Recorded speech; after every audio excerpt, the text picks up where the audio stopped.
Captain's log, stardate 42448.3. Things have gone seriously wrong. The inhabitants of Cerebus 2 have captured my chief of security, and my first officer and chief science officer are late in reporting in from their rescue mission. I'm afraid that they have been captured as well. I am recording this log because I have every intention of leading the next away mission. My crew is in this situation because of my decisions, and I refuse to send anyone else down there while I stay here.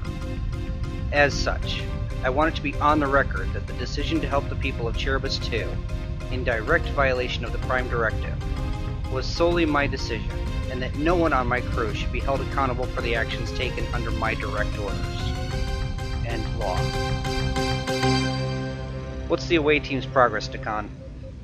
They've stopped moving, Captain. They've been with the other team for 5 minutes. Far longer than it would be if they'd freed them. That would be a fair assumption, Captain. Out of the frying pan, Captain? I'm afraid so, Lieutenant. Bridge to Dr. Savar. Savar? Doctor, meet me in Transporter Room 4. Bring your med kit. I'm not sure if your skills will be needed, but I want you along just in case. If you insist, Captain. Do you think someone's been injured? There's no way to tell. I want him on hand, though, just in case. For their sake, I certainly hope not. Won't Savar's alienness be startling to the inhabitants? This coming from a Caitlin? My apologies, sir. I didn't mean to— I know what you mean, Dakan. But seeing that they have encountered humans, a Tiburonian, and a Bajoran already, I don't think Dr. Savar's Vulcanness or personality will affect them too much more. That's being generous, Captain, claiming he has a personality. He has one, Lieutenant. It may not be one that most of you appreciate, but it's there nonetheless. Captain, is it best for you to go down to the surface? Shouldn't you send someone else instead? I've ignored so many protocols on this mission. What's one more? Adamus, you have the bridge. Me, sir? Why not? We're in standard orbit around a Class M Level 1 planet. Nothing you can't handle. If anything comes up, call Lieutenant Commander White in engineering. Besides, it'll give you some experience for the day you get to assume the big chair. Yeah, like I'm in any hurry to move up the chain of command.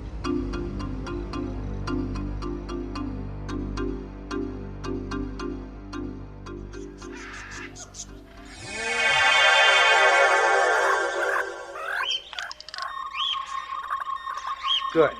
We're only 100 meters from the campsite. And why couldn't we beam directly into the camp? First, the camp is built on a mineral deposit that is following up our equipment. That's why the observation team needed to amplify all their equipment while they were here. Even if the transporters had been able to set us down right in the middle of their camp, I wouldn't have wanted to. Situations are bad enough. The last thing those people need is to see us appearing out of thin air. That's highly illogical, Captain. This society has already been contaminated due to your interference in their development. How much more could be done? I was trying to save lives, Doctor. Certainly you can understand that line of thinking. It is a worthwhile goal, Captain, but has been clearly noted as being against the Prime Directive. Yes. Everyone loves to use the Prime Directive as a reason to not get involved. But what about the fact that we're capable of saving these people's lives? You are approaching this situation emotionally, Captain. That is not my area of specialty. But the care of other life forms is, Doctor.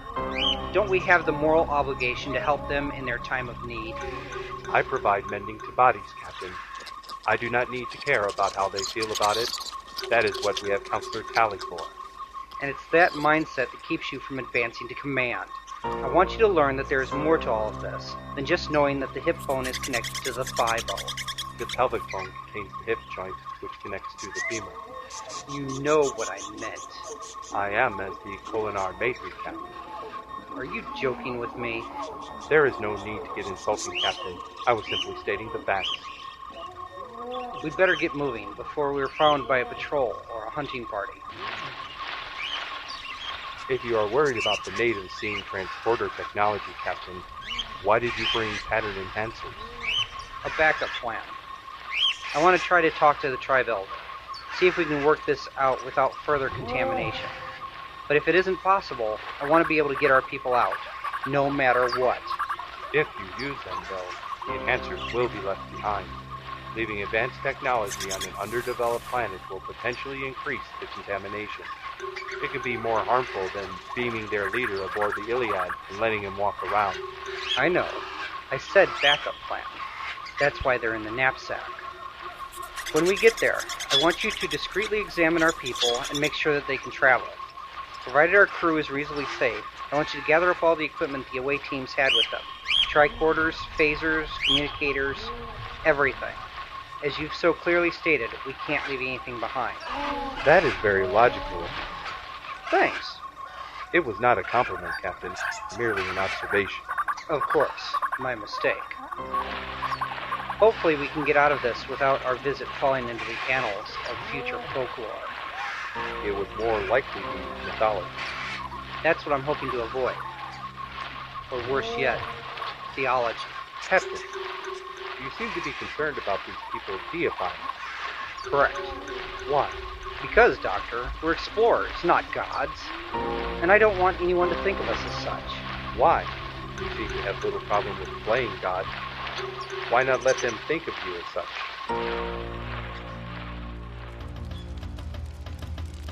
Strangers awake. Hey, make noise? No. Cover mouth so cannot speak. Good. Scare little ones. Apparently, the universal translators have managed to get enough of a sampling to work. But did not work earlier to allow either team to be understood. It needed a strong sampling for it to translate around. Exactly. What we do with? Don't know. We kill them. Burn his offering to Sun God. No. Maybe from Sun God. No. Sun God sent creatures with our words. You saw. First ones throw fire from sticks. Make marks on ground, but not burn earth. Monsters! No monsters. Did not fight. Would it not be more logical to avoid direct interaction with the natives and simply remove our people from the area? Probably. But then there would be more mystery surrounding us. Maybe if I speak to the Elder, show them that we aren't monsters or gods, it can minimize the impact that we've had here. Highly illogical, Captain. I know. It isn't the first time and it won't be the last. Go find the away team. Make sure everyone is okay and get them ready to leave. We kill them. No. Will not allow. You lead us, or let someone else lead. I, tribe leader. I, oldest. My words roll. Let us do what must be done. Must think more. Elder! Monster! I'm no monster. I'm a friend. Monster! He speaks. We hear words. That's right. You can understand me. We learned your words. Demon! Quiet. We listen. Thank you, Great Elder. My people and I, we come in peace. We will not fight you. Why here? We come from a place far away from here and traveled long distances to meet you. We watched from afar to learn from you. We see your magic. What do we teach you? We don't have magic. We just do things differently than you. We have different ways. It doesn't make us better than you. No say better. You not better. No. Not better. Wrong words. Just different. I want to take care of my tribe, just like you take care of yours. I gotta try. Protect. That's right. You and I, we are the elders of our tribes, and it's up to us to guide and protect them. Make sure they don't come to harm, and make sure that they don't do anything wrong. Heard. Yes. Sometimes it's very hard. But not hurting my tribesmen was the right thing. It was good. They no hurt. That's right.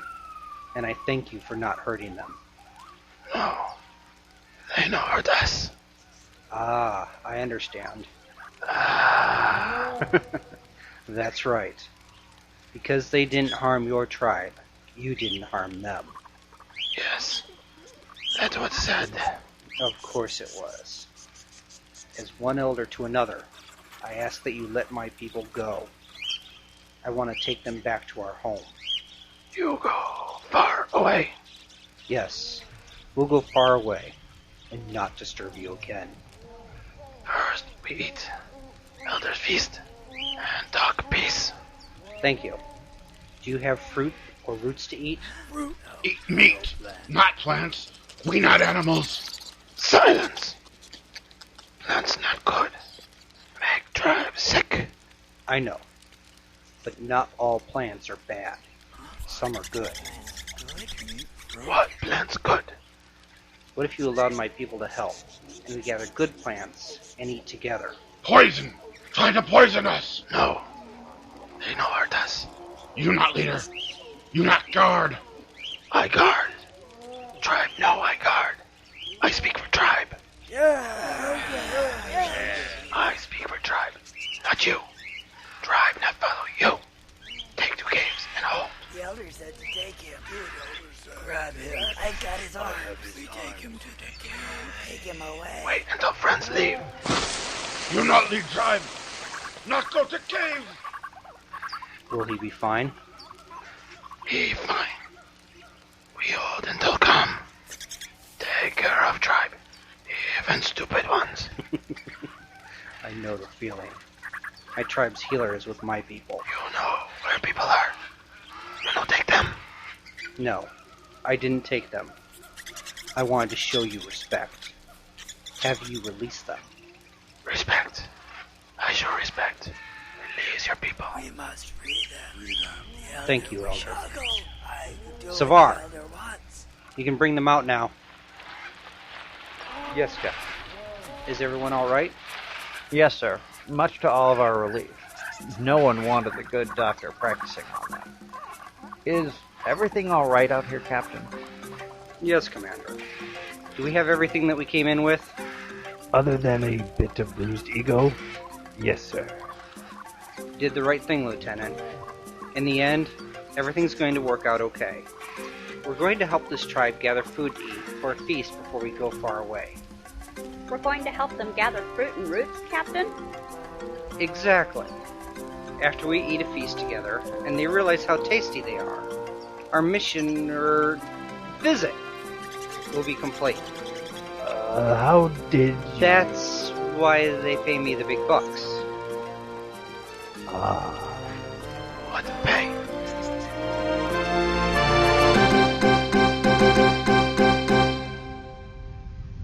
I remember at the senior staff debriefing, White made comments about how we didn't do anything that wasn't done for humans during our Mesolithic era, and for the Egyptians.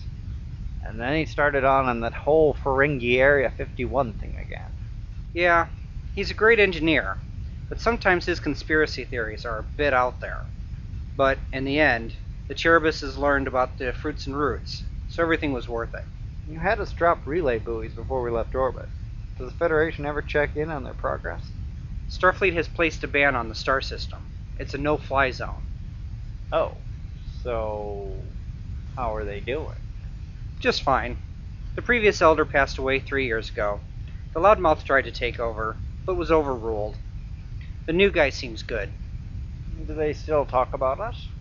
Occasionally, but only as their neighbors from a faraway land. I figure the stories will fade within a couple of generations, especially once they start exploring their own continent more. I can't believe that Blitman filed charges against you, though. I'm not sure which pool had higher odds. You getting court-martialed, or that the ship was going to get attacked by some hostile alien while all of us were planet-side. Fortunately, we came out of it just fine, just as you did at your hearing. Something like that. Admiral Avery, Captain Connerly. And now we'll see how yours went. Go ahead, Lee. The tribunal is ready to resume session. They've made their decision. Thanks, Lee. We're on our way.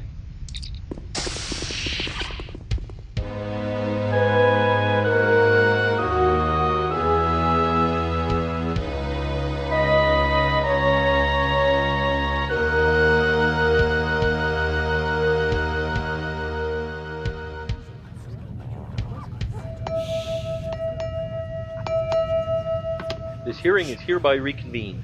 Please come to order. Thank you. Is the defendant ready to hear the verdict from the tribunal? Yes, Commander. The charge is violation of the Prime Directive, specifically the removing of an indigenous pre-warp life form from Lambda 3 before it was destroyed.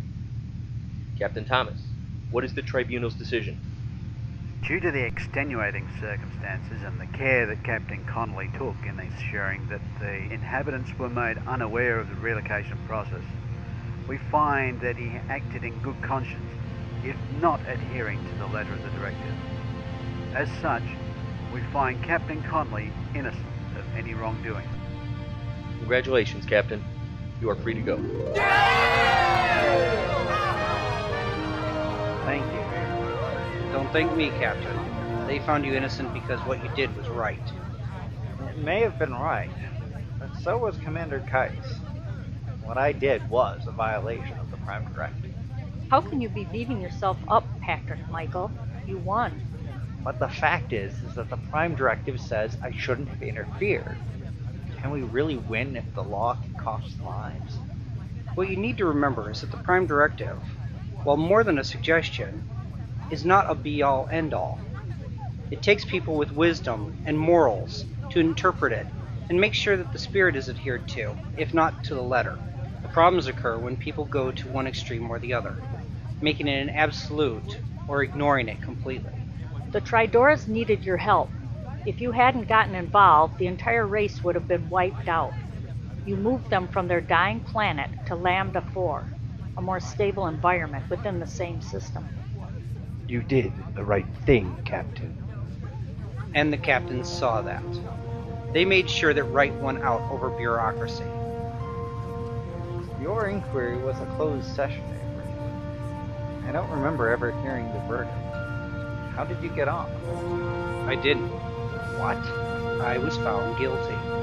There's an official reprimand on my record to this day.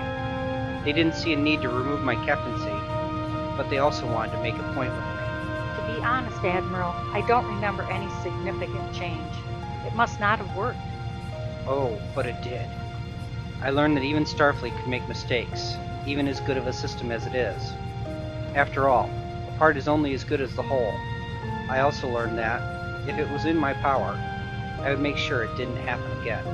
Admiral, are you saying that you fixed this ruling? I'm saying that we must learn from our mistakes. If we don't, we are doomed to repeat them. And saving lives is never a mistake.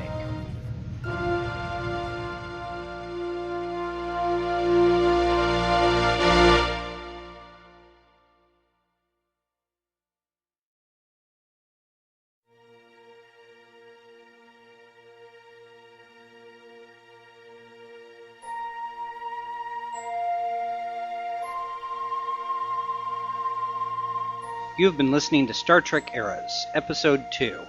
To err is human. To really mess things up, you need a directive. Starring, in order of appearance, Jim Caswell as Avery, Matt Halloran as Patrick Michael Connerly, Rick Steele as Jahos Timonir, Marty Smythe as Lee Adamus, Beth Halloran as Lieutenant Junior Grade Co Lanier, Denise Donnell as Lieutenant Junior Grade Rasheen DeKhan, and Eric Grieva as Dr. Savar. This presentation also featured Pete Noddet as Commander Daniel Keiss, Ken Halloran as Commander Blitman and the Tribesman, Doug Zeitlin as the Tribe Elder, and Kirok as Captain Mitchell Thomas. Eras is a production of Timewell Electronic Recording Productions, with Star Trek being the property of Paramount Studios, copyright 2007. To Err is Human was written by Jim Caswell, edited by Ken Halloran, and mixed by Matt Halloran. Music was composed and produced by Matt Halloran. This has been a Twerps Online presentation.